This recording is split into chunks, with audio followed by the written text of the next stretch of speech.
Hey folks, this is R107 Benzes. Today we're tackling changing out the front brake pads because the indicator light started flickering. It's time for state inspection for this beast. It's an S-Class W126. It's pretty much the same for just about any of them. 123, 124, 140s, even 107s, 129s, you name it. They're pretty much the same. I'm going to go over the tools next and parts, and then we'll give it a go. So in today's episode, we're trying to fix the reason why that light has come on. This is now with the ignition on. Just to repeat, there's another video about that light coming on, what to do, and there's another video when that light comes on. But today we're going to address this one, which is when the wear indicators start touching the front rotor on the S-Class, the old S-Class Benzes. The weird brake rotors did not have wear pad indicators, just the front. So the parts that you will need are good quality new front pads. Wear indicators, quantity 4. You get them from various sources, including Benz, obviously. With a hammer, a couple of punches for the pins. I always like the 17mm wrench, a breaker bar. Not because you want to break something, but that's for the wheel bolts. 1 or 2 large screwdrivers, pliers, needle nose pliers, and maybe a file. We'll see how that's gonna go. Word of caution, if you have never done this before and this is the first time that you're doing this, I think then this is not your job. Make sure that you know what you're doing. Other than that, let somebody else do this, because this is a safety part. And if you don't do this right, you certainly can get yourself hurt and others. Here's the wheel already taken off. You can see the jack stand in the back. Always work with a jack stand.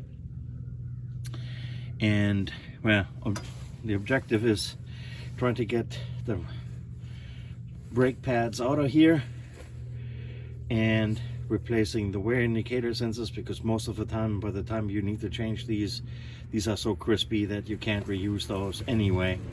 So also one more word about the brake reservoir and the liquid in it. Here's another little bit of a piece of advice.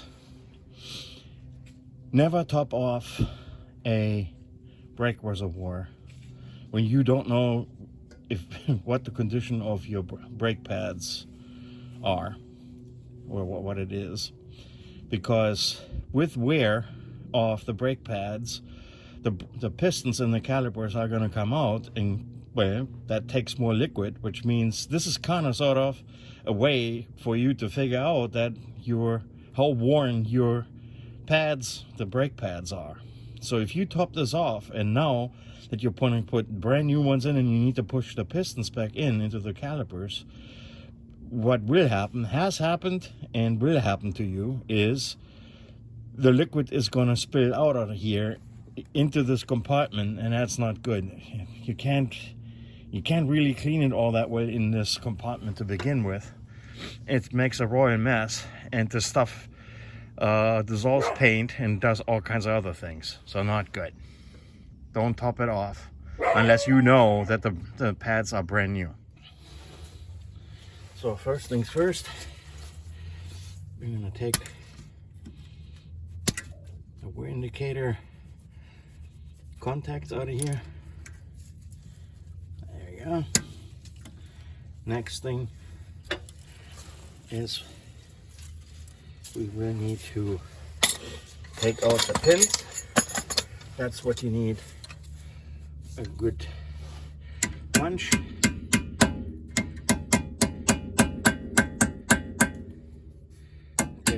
started, and then use a smaller, high quality one.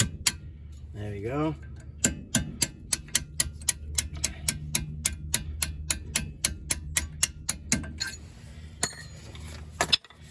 I'll use a screwdriver to push the spring in.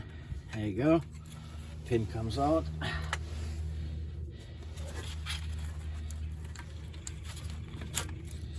This one comes out, and this is now the interesting part.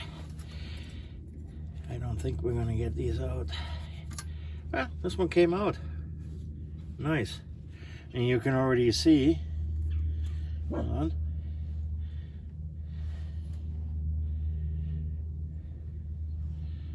That is where, oops, can you see it? There we go. It's slightly worn. Yes, Wally, it's okay. So that's where that one made contact. Yeah, it's okay. So this is the one with Ata hardware. The Bendix one looks a little different. And now what we're going to do is we're going to get, hopefully we're going to get the piston back without damaging the brake rotor. That is the main objective. So you just ever so gently push this back. You can get it in here. Just be careful that you do not damage the rubber part, the seal. That'd be bad. Until, there we go.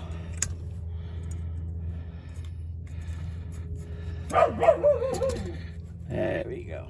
That one is all the way back. Let's see if we can get this one. Wally! This one has been here a little bit. It might take a little convincing to get it out, but you get the idea.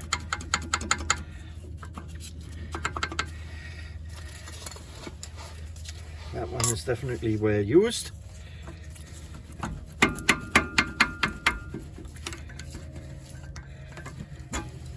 There we go.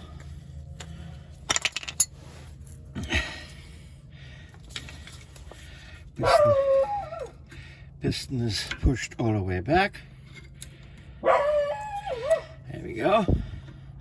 Same thing on this side. Forgive my office assistant.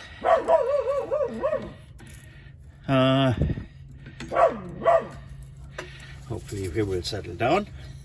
There's apparently a lot of stuff going on in the neighborhood here. And there we go. Piston comes nicely back.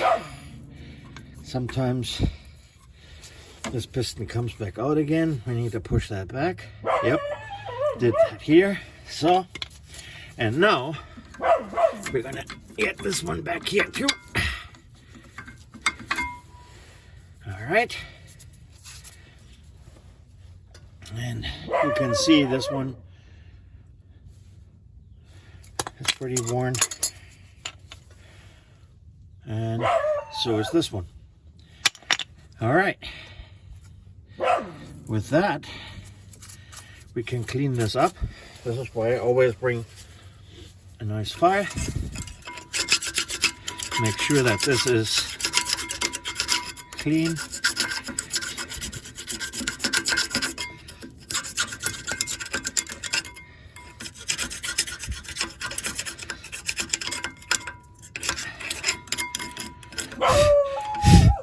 So,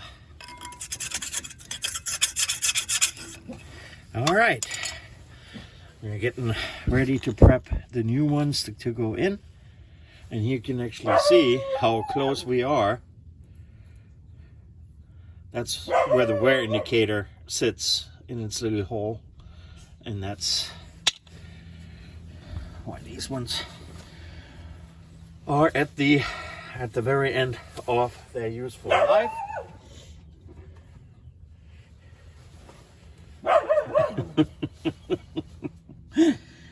All right, let me see that everything here is okay.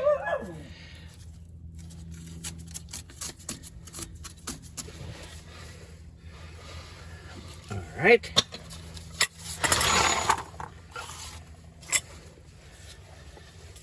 Spray this one.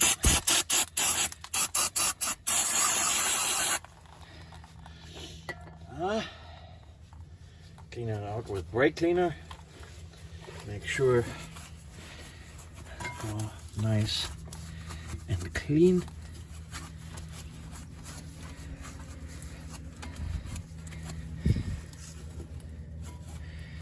There we go.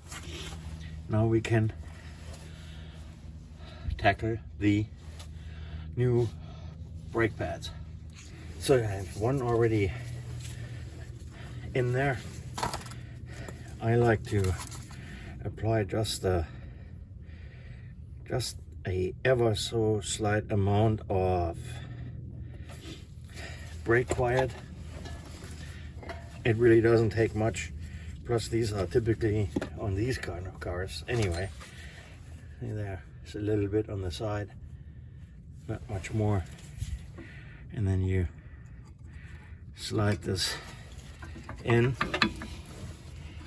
There you go. And now you're ready to reassemble the brake hardware.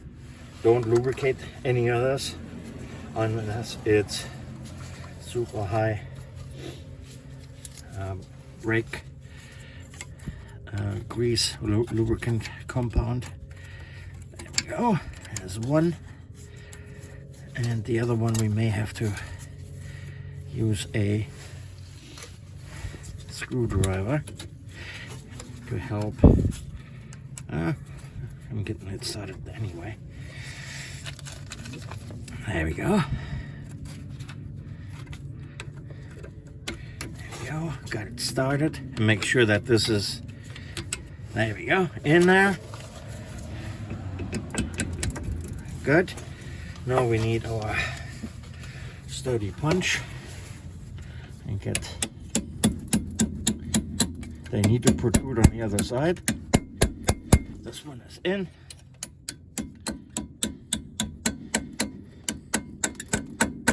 There we go. And finally, you're down to installing. My office assistant is coming. Hey, buddy. Say hello. Huh? What's going on here, buddy? Huh? Huh, buddy? What's going on? I know. Get out of here. So, this one here, just be super careful. They are very, very, very delicate. And if you need to use force, you're doing it wrong. And you're most likely gonna break this stuff really quick. Here's the other one. Goes in like this.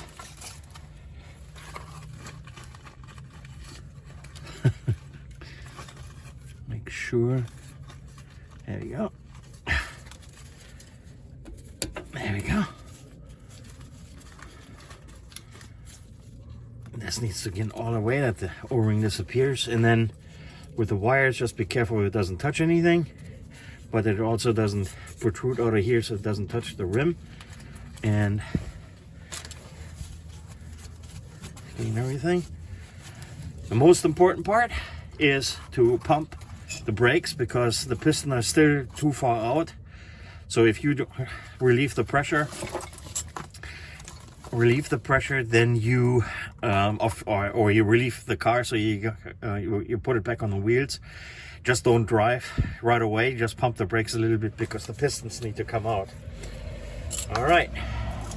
Also, make sure that your rotor looks no worse than this. This one is run in a little bit, but it's not it's not too deep just yet, and it's not rusted pitted or anything else, so that's not too bad. All right, now here, just real quick, how the sensor is supposed to work. This is the one from earlier. It goes in down here. As you might be able to see, this one only got hit up here. There you go. Up there where the rotor, even if it's just the rotor, you're getting very close to here, to where the sensor goes in the pad. There's not an awful lot of left here, so that's definitely time to replace those, and that is how that technology works. Word of advice: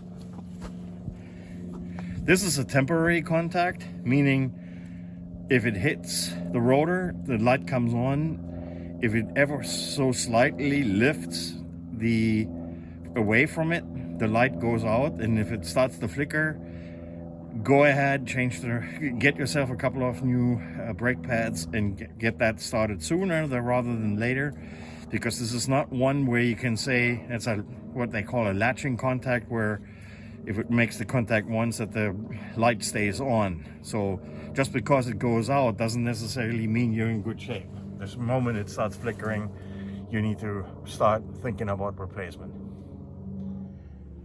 Here again, the brake reservoir after changing the pads. Notice how full it is now. This is the way how it should look. So don't top it off, because it's gonna spill all over the place and it's making a royal mess. All right, there's a nice job complete. Hey, here's Ralph and Wally, the office assistant here at Stray Benzes. Wally, what do you think?